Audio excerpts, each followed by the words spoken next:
Welcome back to MontyTV. Right now we're joined with Kriak. He is the COO of Mashable. Mike, thank you so much for joining us. Hey, thanks so much for having me. If anything is experiencing a disruption, it's media. There's a lot of wonderful things that are going on. There's a lot of amazing innovation, and probably for us, the most exciting thing is in terms of how technology is used to help tell the stories that millennials, how the digital generation wants to hear the stories in the formats, right? This comes from understanding that there is only so much amount of time that's available. You recently announced some crazy funding statistics. I want to read those out to you. January 2015, you raised US dollars 17 million in Series B funding, bringing Mashable's dollars raised since 2005 to $31 million. The media space right now is very exciting. There's a lot of companies getting a lot of great funding. For us, it's very much focused on making sure that we hit the metrics on the number of uniques. We've got 42 million monthly uniques right now. That was up 43% over last year.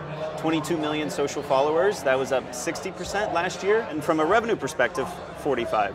So those are the types of metrics that we really believe our investors are interested in from our Series A. We executed on that plan that we looked to do last year, and that type of funding now will position us significantly for our attention and our focus into video, which is a primary focus for us this year.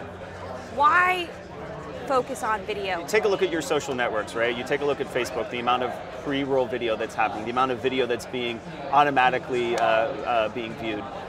The dynamics in the digital media space, even to your first question, is a notion of having those stories that are told visually and told through video. You know, we have a lot of news, we have a lot of entertainment, we have a lot of branded video, and a short form video that happens across social networks.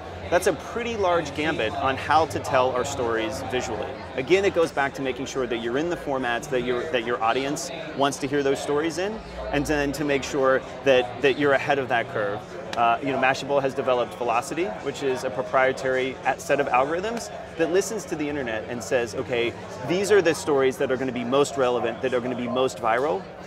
That tool actually is used by our editorial team to figure out which of those stories to tell. Finding that combination of technology and in the format, which we believe is video, sets us up uniquely for how to tell the types of stories the digital generation wants to tell.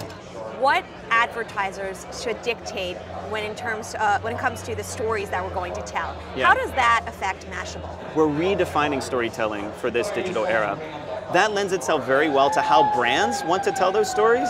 Brands ultimately want to be able to say, you know, we want to connect, we want to engage, we want to tell our story, and brands do have a really strong message. There's a lot of noise out there, and to figure out those specific signals to tell those types of stories lends itself very well for who Mashable is. How do you compete with the big league media outlets? At Mashable, we inform, we inspire, and we entertain. Right? That point of view is something that's very positive, very aspirational. It has a point of view, it has a call to action. And so that component is different than what you see in some other media companies. And I would say that innovation is key to Mashable. I mean, right now we're meerkatting our interview, we're live streaming it. What other innovations is Mashable investing in to tell the news? You know, we do great work with brands on Snapchat, Instagram, Vine. Our short form video team does a phenomenal job. And that's a notion that's truly creative outside of the storytelling that happens. Understanding those formats is always key. The innovation around Velocity is something that certainly sets us apart, right? So you want to be able, there's going to be a decreasing amount of time that people have, and there's going to be an increasing amount of formats in the way in which they want to receive that information. So consistently adapting to that is our best way of innovating. You did just expand to London, Los Angeles, Sydney, and Ukraine. Where to next? We just announced a partnership in India that is something that we really are going to activate this year from an audience perspective. We're hiring in Southeast Asia and China. Those are areas that we want to move forward in a way that makes sense, and not to move too quickly in those areas. There's a lot of regulation clearly within China, but the fact is, for example, in Southeast Asia, we've got already about 1.5 million to 2 million followers that are English language that are reading. Well, thank you so much, Mike. It was great talking to you. Thank you so much. It was a pleasure.